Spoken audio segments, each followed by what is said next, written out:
discover the fascinating story of Joseph, son of Jacob, and his epic journey of dreams, betrayal, and redemption, which reveals the strength of faith and divine providence. From his days as Jacob's favorite son in Canaan, to his rise from slave to governor of Egypt, and his emotional reunion with his family, Joseph remained faithful to God. Stay with us until the end and learn this intriguing, complete story. In the heart of the land of Canaan lived a large and blessed family, yet one marked by tensions and rivalries. Jacob, the patriarch, had 12 sons, each with their own qualities and flaws. Among them stood out Joseph, the second youngest, born from Jacob's deep love for Rachel, his most beloved wife. Joseph was a special young man, with a sparkle in his eyes and a pure heart. From a young age, he displayed a sensitivity and intelligence that charmed his father.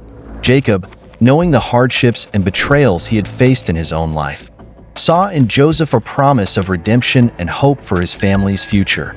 For this reason, Joseph became the favorite son, a distinction that soon sparked envy and resentment among his brothers. The special affection Jacob had for Joseph manifested in various ways, but none as striking as the colorful coat he had made especially for his beloved son. That coat, with its vibrant colors and fine fabric, was more than just a piece of clothing. It represented Jacob's favoritism, a visible symbol of the love and hope placed in Joseph. To the brothers, however, the coat was a constant reminder of their secondary position in their father's eyes. The fields of Canaan, where Joseph and his brothers tended the flocks, were the stage for many conflicts. The brothers, consumed by jealousy, saw every gesture of Jacob's affection as an affront, an insult. Joseph, on the other hand, tried to understand and deal with the situation as best he could. He couldn't help but be who he was, a young dreamer with unshakable faith and a vision of a bright future. At 17, Joseph began having prophetic dreams. In one, he saw himself and his brothers in the field, gathering sheaves of wheat. His brothers' sheaves bowed down to his. In another dream, he saw the sun, the moon, and 11 stars bowing before him. Naively, Joseph shared these dreams with his family, not realizing the impact they would have. To Jacob, Joseph's dreams were confirmations of his own hopes. But to the brothers, they were the last straw. How could Joseph, the youngest among them, aspire to leadership and power over them all? Joseph's story in Canaan is not just about a young man blessed with special gifts. It's also a story of how love and jealousy can coexist, creating a cauldron of emotions that would shape the destiny of all involved. Joseph, the favored son, was about to embark on a journey that would take him far beyond the plains of Canaan, challenging the limits of his destiny and his family's understanding. Joseph, with his colorful coat and a heart full of hopes, began to unravel the mysteries of his destiny through dreams. These weren't ordinary dreams, but deep and vivid visions that seemed to carry messages from God himself. At 17, he had a dream that would change everything. One night, Joseph dreamed that he was in the field with his brothers, gathering sheaves of wheat. Suddenly, his sheaf stood up and remained upright, while his brothers' sheaves gathered around and bowed before his. Intrigued and excited, Joseph shared the dream with his brothers. But instead of sharing his fascination, they grew even more irritated. "Do you think you will reign over us?" they mocked, hiding their anger behind sarcastic smiles. The dream wasn't a mere youthful fantasy. It was a foreshadowing of leadership and power. However, to the brothers, already suffocating in jealousy, this dream was an unforgivable affront. They were already tired of the special attention Joseph received from Jacob, and now, on top of everything, they would have to bow down to him. Shortly after, Joseph had another dream. This time, he saw the sun, the moon, and 11 stars bowing before him. When he told the dream to his family, even Jacob, who always supported him, rebuked him. "What is this dream that you have had? Shall I and your mother and your brothers indeed come to bow ourselves to the earth before you?" Despite his harsh words, Jacob kept Joseph's words in his heart, pondering what they might mean. To the brothers, this new dream was proof that Joseph needed to be silenced. The animosity grew, fueled by jealousy and their interpretation of the dreams as signs of arrogance. Every time they saw the colorful coat, they were reminded of the dreams and their father's favoritism. The anger simmered beneath the surface, waiting for a moment to explode. The days in Canaan were long and filled with work, but the brothers' thoughts were increasingly consumed with the idea of retribution. Each time Joseph spoke of his dreams, it was like adding fuel to the fire of resentment. They didn't see the visions as divine promises, but as the manifestations of a spoiled and arrogant brother. Joseph, for his part, didn't fully grasp the depth of his brother's hatred. He saw his dreams as sacred messages, revelations of a grand destiny he didn't yet fully understand. However, the truth was that these dreams were about to trigger a series of events that would lead him on a journey of pain, growth, and ultimately, the fulfillment of the visions God had placed in his heart. The seeds of betrayal were planted, and the tranquility of Canaan was about to be shattered by the storm of emotions and actions that Joseph's dreams had precipitated. The tension within Jacob's family reached its breaking point on a day Joseph would never forget. His brothers, consumed by hatred and envy, were determined to rid themselves of the young dreamer who dared to foresee his own greatness. Unaware of the depth of animosity brewing against him, Joseph was sent by his father to check on the well-being of his brothers and the flock in Shechem. With his colorful coat billowing in the wind, he set off, not knowing he was walking into a trap. From a distance, the brothers saw Joseph approaching and immediately began to conspire. "Here comes the dreamer," one of them said, his voice dripping with contempt. "Let's kill him and throw his body into a cistern. We'll say a wild animal devoured him. Then we'll see what becomes of his dreams." The plan was simple and brutal, born from their desire to eliminate the object of their envy. However, Reuben, the eldest, couldn't bear the thought of shedding his brother's blood. He suggested they throw Joseph into an empty cistern instead, planning to rescue him later and return him to their father. The others agreed, and when Joseph arrived, they attacked him, tearing off his special coat and throwing him into the dark, cold cistern. As Joseph cried out for mercy, the brothers sat down to eat. It was then that they noticed a caravan of Ishmaelites heading to Egypt. Judah, always practical, proposed, "What will we gain if we kill our brother and conceal his blood? Let's sell him to the Ishmaelites. After all, he is our brother, our own flesh." The proposal was accepted, and Joseph was pulled from the cistern, his eyes wide with fear and confusion, and sold for 20 pieces of silver. The Ishmaelites continued on their way, taking Joseph in chains as he looked back, seeing his brothers fade into the distance. The young man who had once been his father's favorite was now a slave, destined for a foreign land. His heart was heavy with sorrow and betrayal, his hopes shattered. The brothers, in turn, killed a young goat and dipped Joseph's coat in its blood, taking it back to Jacob. Upon seeing the blood-stained coat, Jacob tore his clothes in despair, believing his beloved son had been devoured by a wild beast. Jacob's lament echoed across the fields of Canaan, while Joseph was taken to Egypt, where a new chapter of his life would begin. The brothers' conspiracy not only separated Joseph from his family, but also set them all on a path of pain and redemption that none of them could have foreseen. The betrayal, which began as an act of hatred, would plant the seeds of a profound transformation, marked by faith and resilience.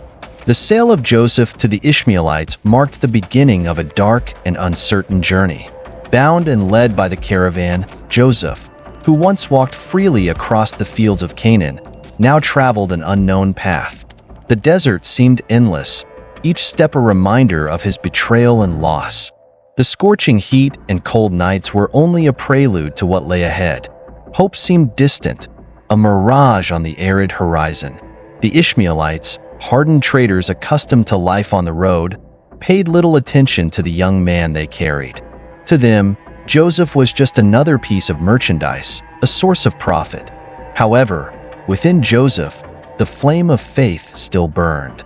He remembered the dreams, the divine promises that had been revealed to him.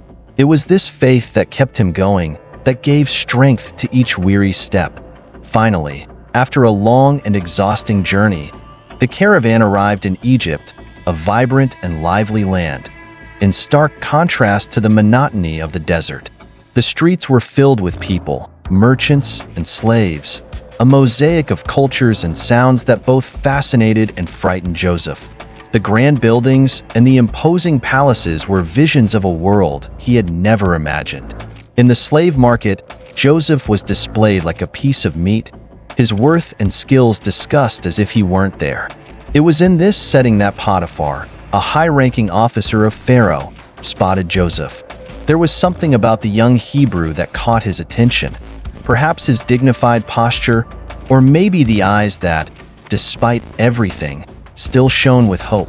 Potiphar decided to purchase Joseph, seeing in him a potential that others overlooked.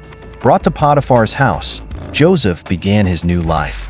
Despite the shock and pain of his situation, he resolved to work with dedication and integrity. It didn't take long for Potiphar to notice the difference Joseph made. God's blessing was upon him, and everything he touched prospered. Impressed by Joseph's skill and honesty, Potiphar placed him in charge of his entire household. Joseph, who had been sold as a slave, now managed the affairs of one of the most powerful men in Egypt. Even in a foreign land and under adverse circumstances, Joseph's faith remained unshakable. He believed that God had a purpose for his life, even when everything seemed lost. Each day was a new opportunity for him to prove to himself and others that, regardless of the circumstances, his dignity and faith would remain intact. And so, Joseph began to chart the path that would eventually lead him to fulfill the dreams God had planted in his heart. Joseph's life in Potiphar's house began humbly, but his determination and faith quickly started to shape his destiny. Though far from his homeland and separated from his family, Joseph chose to embrace his new reality with courage and diligence. He knew that even in adversity, God was with him. From his earliest days in Potiphar's household, Joseph stood out for his work ethic and integrity. He performed his duties with precision and care, catching the attention of everyone around him. Potiphar, a shrewd and observant man, quickly noticed that everything Joseph touched prospered. The crops grew greener, business transactions flowed more smoothly, and harmony reigned in the household. Impressed by Joseph's efficiency and honesty, Potiphar began to entrust him with more responsibilities. Joseph not only met expectations but exceeded them. His problem-solving abilities and leadership skills were undeniable. Recognizing the talent and blessing that Joseph brought with him, Potiphar made a bold decision. He put Joseph in charge of his entire household. With Joseph as the overseer, Potiphar's household flourished as never before. He managed the servants, organized the supplies, and handled the finances with a skill that seemed almost supernatural. Potiphar could focus on his duties as a Pharaoh's official without worrying about the management of his home, as he had complete trust in Joseph. The trust between Potiphar and Joseph grew stronger with each passing day. Potiphar saw in Joseph not just a servant, but an ally, a man of character and wisdom. The prosperity that Joseph brought to Potiphar's household was evident to all, and his reputation for integrity spread. The other servants and employees respected and admired Joseph, recognizing him as a fair and competent leader. But it wasn't just Joseph's administrative abilities that set him apart. His unwavering faith and exemplary conduct were sources of inspiration. Despite his rise in status, Joseph never forgot his roots or the presence of God in his life. He remained humble, knowing that all success came from the Lord. As the days passed, Potiphar's household continued to thrive under Joseph's management. Potiphar, looking over his property and seeing the abundance that filled it, knew he had made the right choice. He trusted Joseph with all his heart, confident that with him by his side, prosperity and peace would continue to reign. Thus, Joseph, the young Hebrew who had been sold into slavery, became the overseer of one of the most influential households in Egypt. His path of faith and resilience was only beginning to reveal the great purpose that God had for his life. A purpose that would extend beyond the borders of that household, touching the history of an entire nation. The prosperity in Potiphar's house brought a new challenge for Joseph, one that would test not only his abilities, but also his integrity and faith. Potiphar's wife, fascinated by Joseph's beauty and confidence, began to look at him differently. The young Hebrew, with his dignified bearing and impeccable character, became an object of desire for her. Day after day, Potiphar's wife attempted to get closer to Joseph, using her position to create situations where they could be alone. She was persistent, and her advances grew more direct. "Lie with me," she whispered, trying to seduce Joseph with her beauty and charm.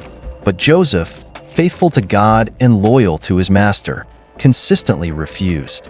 "How could I do such a wicked thing and sin against God?" he replied, standing firm in his faith and loyalty. Her frustration grew with each rejection. She, accustomed to getting whatever she wanted, couldn't tolerate Joseph's refusal. On a fateful day, she set a trap. Knowing that all the other servants were out, she called Joseph into the house. When he entered, she grabbed his cloak, trying to force him to lie with her. In desperation, Joseph freed himself from the cloak and ran out of the house, leaving the garment in her hands. Humiliated and enraged, Potiphar's wife decided to take revenge. She screamed for help, summoning the servants and accusing Joseph of trying to assault her. "He came in to abuse me, but I screamed, and he ran, leaving his cloak behind," she claimed, using the cloak as proof of her false accusation. When Potiphar heard his wife's account, he was deeply troubled. Despite his trust in Joseph, the accusation was too serious to ignore.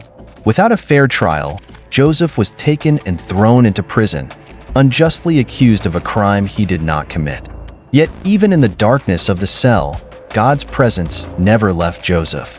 As the shackles closed around his wrists, Joseph held onto his faith, remembering the dreams God had given him. He knew that despite the circumstances, there was a greater purpose for his life. The prison was not the end, but just another chapter in his journey.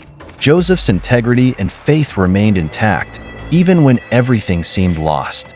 And so, in the darkness of the prison, a new light began to shine, paving the way for the destiny God had reserved for him. Joseph, betrayed and unjustly accused, was cast into the cold darkness of the Egyptian prison. Those damp, gloomy walls not only confined his body, but also tested the limits of his faith. However, Joseph, even in the midst of adversity, refused to be defeated by despair. He knew that the true purpose of his life was not confined to the walls of the prison. Deep in his heart, Joseph felt the presence of God. He prayed fervently, finding comfort and strength in the unwavering faith that had always guided his steps. His positive attitude and resilient demeanor soon caught the attention of the jailer, who saw something different in Joseph compared to the other prisoners. Joseph's integrity and wisdom did not go unnoticed.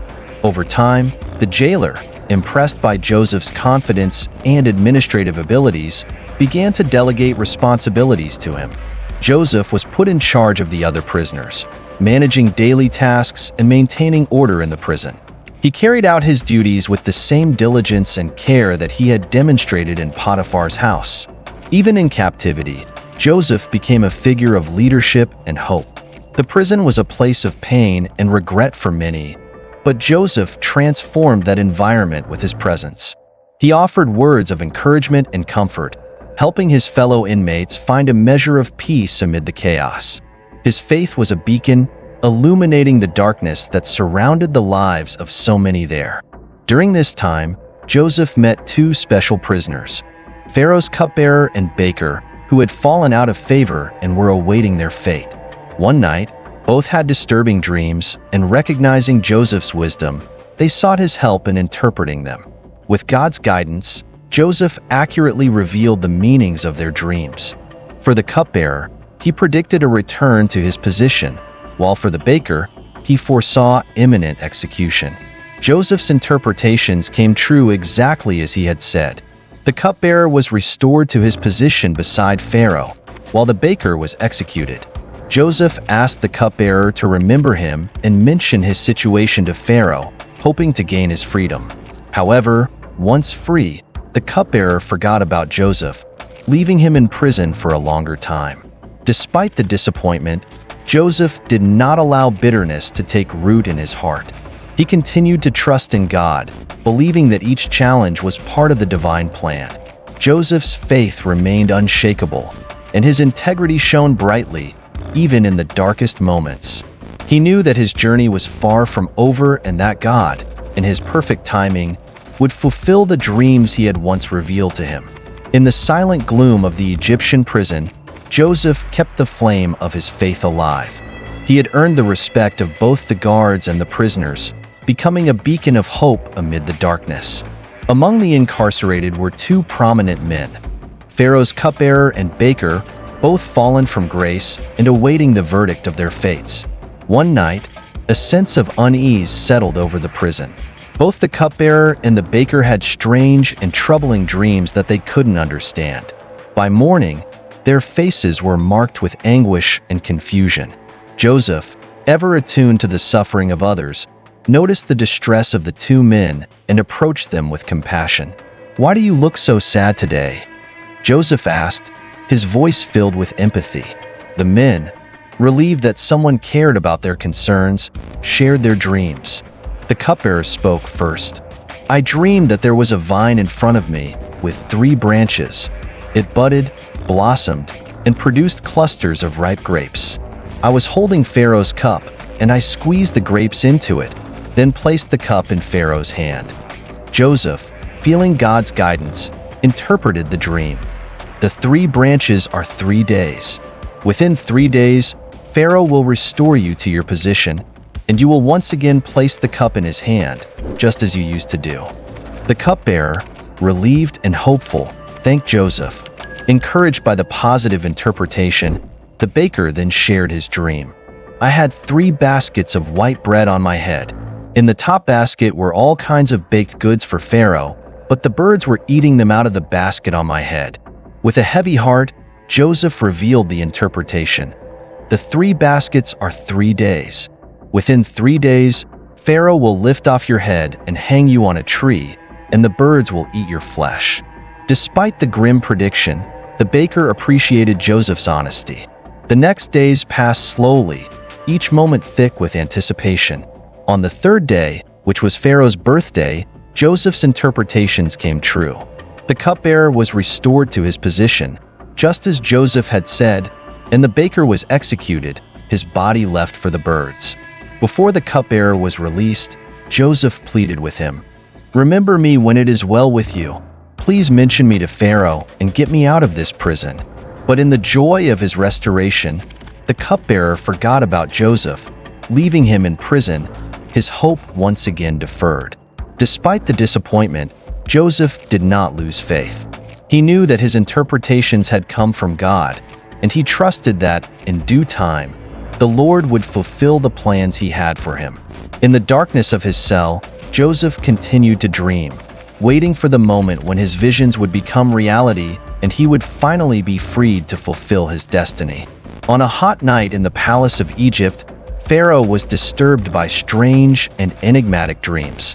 The first vision took him to the banks of the Nile, where he saw 7 fat and healthy cows emerge from the river, grazing peacefully among the reeds. Suddenly, 7 thin and starving cows appeared and devoured the fat cows, but even after satisfying their hunger, they remained as emaciated as before. Awakening in a cold sweat, Pharaoh fell asleep again, only to be assailed by a second dream. This time, he saw 7 full and good ears of grain growing on a single stalk. Soon after, 7 thin ears, scorched by the east wind, appeared and swallowed up the good ears. Pharaoh awoke again, restless and perplexed. His dreams had a clarity and impact that he could not ignore. The next morning, disturbed and without answers, Pharaoh summoned all the magicians and wise men of Egypt. He recounted his dreams to them, but none could provide a satisfactory interpretation. The palace was in a state of turmoil, and Pharaoh, distressed, demanded answers. It was then that the cupbearer, who had been restored to his position, remembered Joseph, the young Hebrew in prison who had accurately interpreted his own dreams. Filled with remorse for having forgotten Joseph, the cupbearer approached Pharaoh and said, "Today I remember my shortcomings. When Pharaoh was angry with his servants, he imprisoned me and the baker. There, we met a young Hebrew who interpreted our dreams. Everything happened just as he said. Perhaps he can help Pharaoh." Intrigued and hopeful, Pharaoh ordered that Joseph be brought before him immediately. Joseph was quickly taken from the prison, shaved, and dressed appropriately to appear at the palace. When he met Pharaoh, Joseph showed respect but maintained his confidence and composure. Pharaoh recounted his dreams to Joseph, eagerly awaiting an interpretation. Joseph, feeling God's presence, responded humbly, "I cannot do it, but God will give Pharaoh the answer he desires." Then Joseph explained, "Pharaoh's dreams are one and the same. God has revealed to Pharaoh what he is about to do. The 7 good cows and the 7 good ears of grain represent 7 years of great abundance. The 7 thin cows and the 7 scorched ears represent 7 years of famine that will follow the years of abundance. The famine will be so severe that all the abundance will be forgotten." Joseph continued, "Now let Pharaoh look for a discerning and wise man and put him in charge of the land of Egypt. Let Pharaoh appoint commissioners to take 1/5 of the harvest during the years of abundance and store the grain in cities under Pharaoh's authority. This will serve as a reserve for the 7 years of famine, so that the land will not perish." Impressed by Joseph's wisdom and insight, Pharaoh recognized in him the man who could save Egypt from the impending disaster. Thus, Joseph's life was about to change once again, as he prepared to take on a crucial role in the destiny of a nation. The palace of Pharaoh buzzed with murmurs as Joseph, the young Hebrew who had emerged from the depths of prison, suddenly found himself in a position of unimaginable authority and responsibility. Pharaoh, struck by the clarity and precision of Joseph's interpretation of the dreams, proclaimed before his court, "Can we find anyone like this man, in whom is the Spirit of God?" With these words, Joseph's fate changed forever. Pharaoh declared, "Since God has made all this known to you, there is no one so discerning and wise as you. You shall be in charge of my palace, and all my people are to submit to your orders. Only with respect to the throne will I be greater than you." Joseph was then clothed in fine linen garments and adorned with a gold chain. Pharaoh gave him his signet ring, a symbol of authority, and had him ride in a chariot throughout Egypt while the people acclaimed him. From slave and prisoner, Joseph was now the governor of Egypt, second only to Pharaoh himself. With this new responsibility, Joseph immediately set to work. During the 7 years of abundance, he traveled across Egypt, establishing grain storage facilities in every city. Under his supervision, an immense quantity of grain was stored, like the sand of the sea. So great was the abundance of the harvests. Egypt flourished, and the preparation for the difficult years to come was meticulous and effective. Joseph married Asenath, the daughter of a priest of On, and they had 2 sons, Manasseh and Ephraim, whose names reflected Joseph's journey of pain and redemption. "God has made me forget all my trouble and all my father's household, and God has made me fruitful in the land of my suffering." When the 7 years of abundance ended, just as Joseph had predicted, the 7 years of famine began. The land, dry and barren, produced nothing, and soon the people began to feel the scarcity. However, thanks to Joseph's wisdom and preparation, Egypt was ready. The storehouses filled with grain were opened, and the people found sustenance. The famine was not limited to Egypt. It spread across all the surrounding lands. People from various nations came to Egypt seeking food, and Joseph, with a compassionate heart and a strategically brilliant mind, managed the provisions with fairness and efficiency. The fame of his wisdom and the greatness of his actions spread far and wide, and Egypt became a center of hope in a time of despair.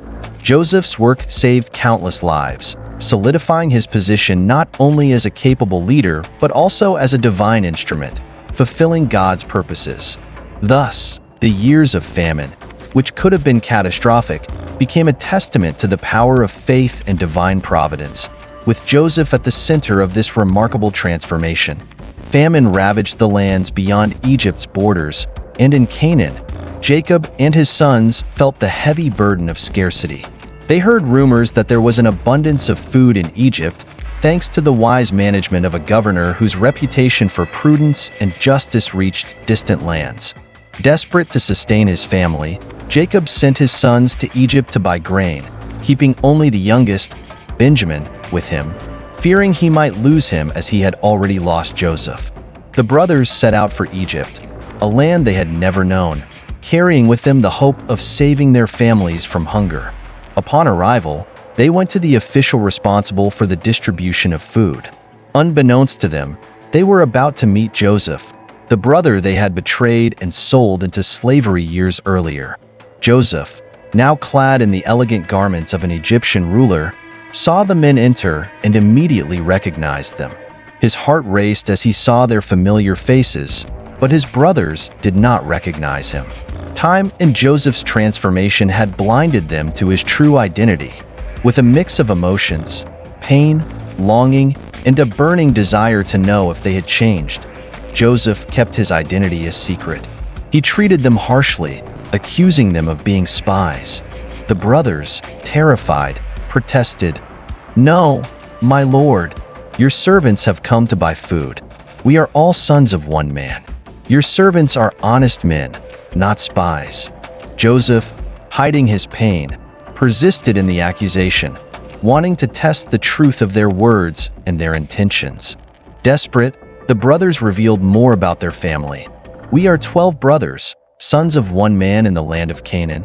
The youngest is now with our father, and one is no more."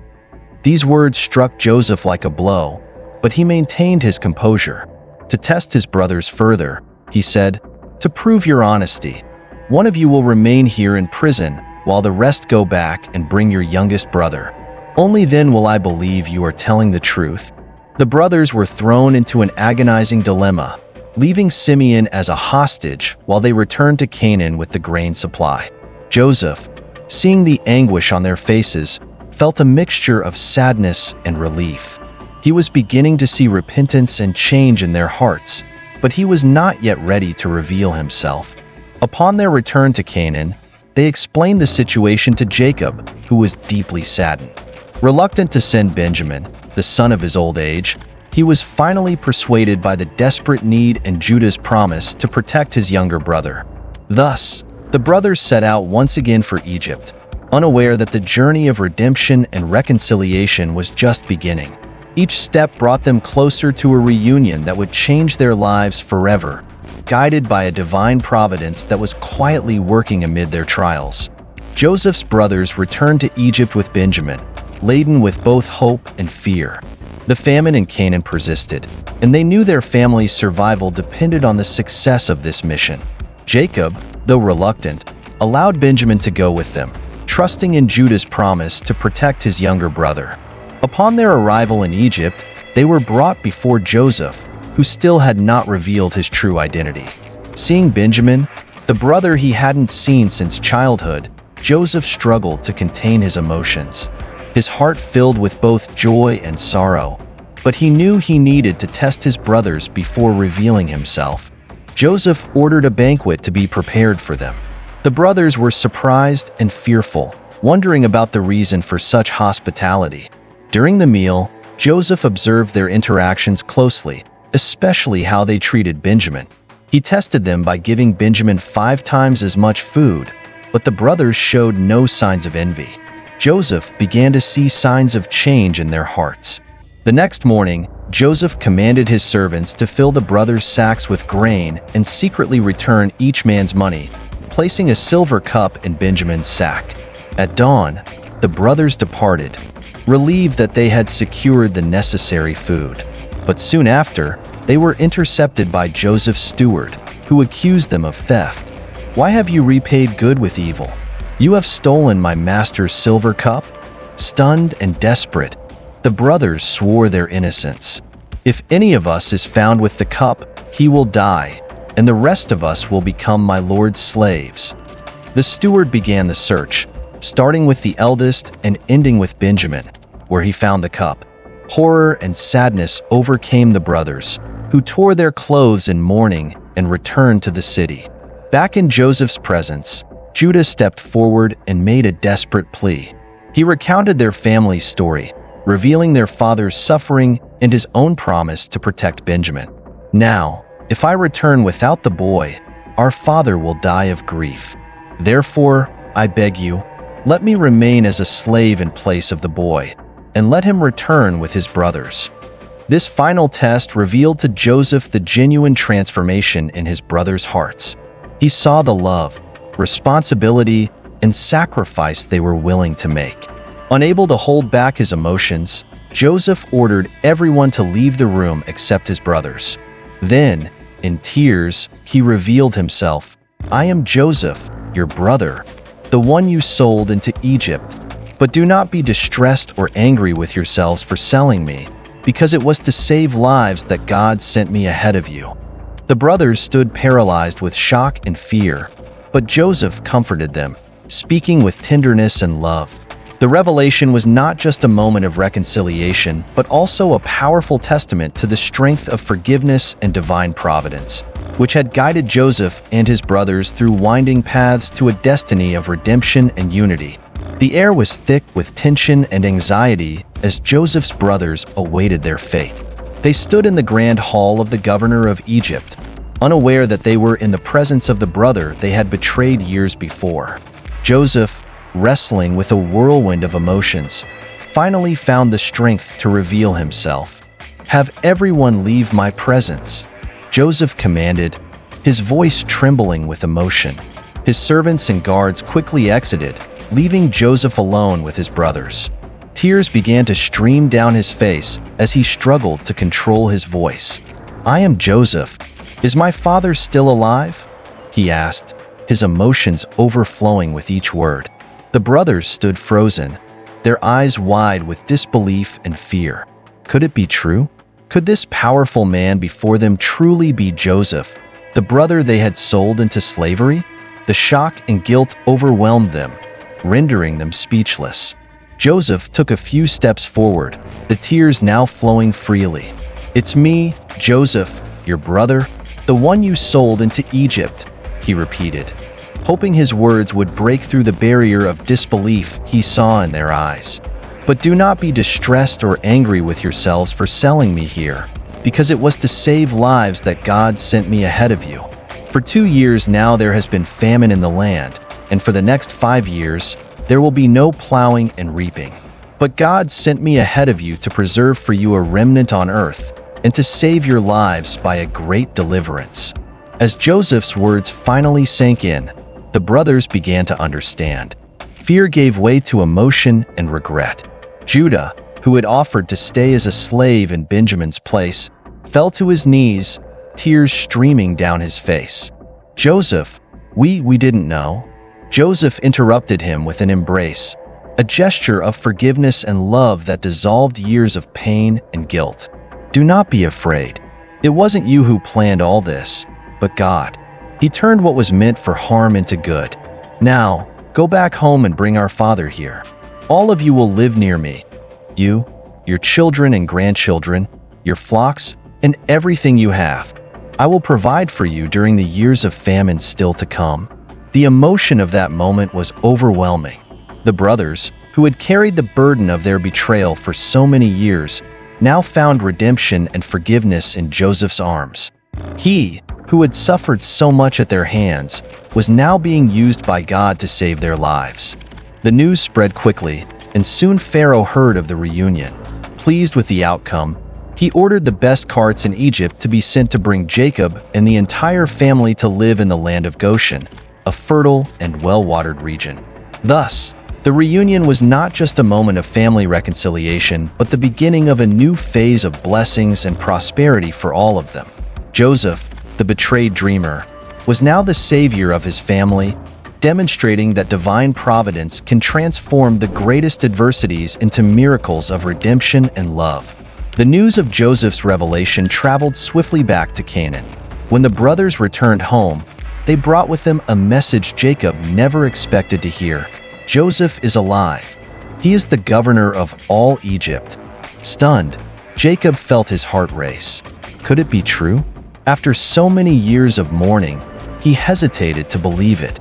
But when he saw the chariots and the gifts sent by Joseph, hope began to stir in his heart.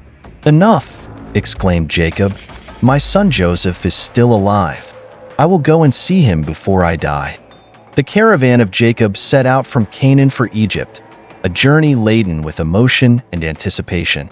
His sons, grandsons, and all his possessions accompanied the patriarch. The journey was long, but the hope of reuniting with Joseph gave Jacob strength. Each step brought the family closer to a new life, marked by the promise of abundance and reunion. As they neared Egypt, Joseph prepared his chariot and set out to meet his father. When he saw the caravan in the distance, his heart swelled with emotion. Years of separation and suffering were about to melt away. He stepped down from his chariot and ran toward his father. Jacob, seeing his son, opened his arms and, with tears in his eyes, embraced Joseph deeply and lovingly. "Now I can die in peace," Jacob said, his voice choked with emotion. "I have seen your face and know that you are still alive." The family was taken to the region of Goshen, a fertile land suitable for their flocks. Joseph, attending to every detail, ensured that his father and brothers were well received and settled. Jacob was introduced to Pharaoh, who was impressed by the age and wisdom of the patriarch. Jacob blessed Pharaoh, and the gratitude he felt for the protection and prosperity offered to his people was evident. The following days were filled with joy and adjustment. Jacob, who had once been tormented by the loss of his son, now enjoyed the presence of Joseph and the unity of his family. Joseph, in turn, found peace and contentment in seeing his family safe and happy in Goshen. He, who had been sold into slavery, now saw the hand of God in every step of his journey. Jacob's family flourished in Egypt, living in peace and prosperity. The years of suffering gave way to an era of blessings and growth. In his old age, Jacob found comfort and joy in the children and grandchildren around him, feeling that, despite all the trials, God had been faithful. The days in Goshen marked a new beginning. The pain of the past was transformed into a powerful testimony of divine providence. Jacob, Joseph, and the entire family of Israel knew they were living the fulfillment of God's promises, who had turned their sorrow into joy and their loss into an abundance of blessings. The years passed, and life in Goshen brought prosperity and peace to Jacob's family. Under Joseph's leadership, Egypt not only survived the years of famine but flourished. Joseph's faith and integrity were testimonies to the power of God, and he became a figure of wisdom and benevolence. However, despite all the power and wealth he possessed, Joseph never forgot God's promise to his ancestors. Jacob, now old and near death, blessed his sons and grandsons, leaving behind a legacy of faith. After Jacob's death, Joseph and his brothers buried him in Canaan, as the patriarch had wished. Though advanced in years, Joseph continued to lead Egypt with justice, but he always kept in his heart the promises made by God to Abraham, Isaac, and Jacob. Sensing that his own time was drawing near, Joseph gathered his brothers. His voice, still strong despite his age, carried the unshakable certainty of someone who had witnessed God's hand in extraordinary ways. "I am about to die," he began, his eyes reflecting the wisdom accumulated over the years. "But God will surely come to your aid and take you up out of this land to the land he promised on oath to Abraham, Isaac, and Jacob." Joseph knew that Egypt was not the final destination for his people. He believed in God's promises of a land where his descendants would grow into a chosen nation. With a resolute gaze, Joseph made a request that would become a lasting symbol of the faith and hope of the people of Israel. "When God comes to your aid, carry my bones up from this place." Joseph's brothers promised to fulfill his wish.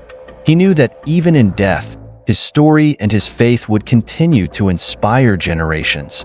Joseph died at the age of 110, full of days and accomplishments, leaving behind a legacy that would transcend his time. His body was embalmed and placed in a coffin in Egypt, but his final request echoed through the centuries. Joseph's request was more than just a desire to be buried in the land of his fathers. It was an act of faith, a testament that he firmly believed in God's promises. When the Israelites finally left Egypt many years later, they carried Joseph's bones with them, fulfilling his last wish. Joseph's life, from the dreams of his youth to his role as the savior of Egypt and his family, was a testament to God's faithfulness. His final request reaffirmed the hope that God would fulfill all his promises, showing that even in death, Joseph's faith would guide his people toward the future that God had reserved for them.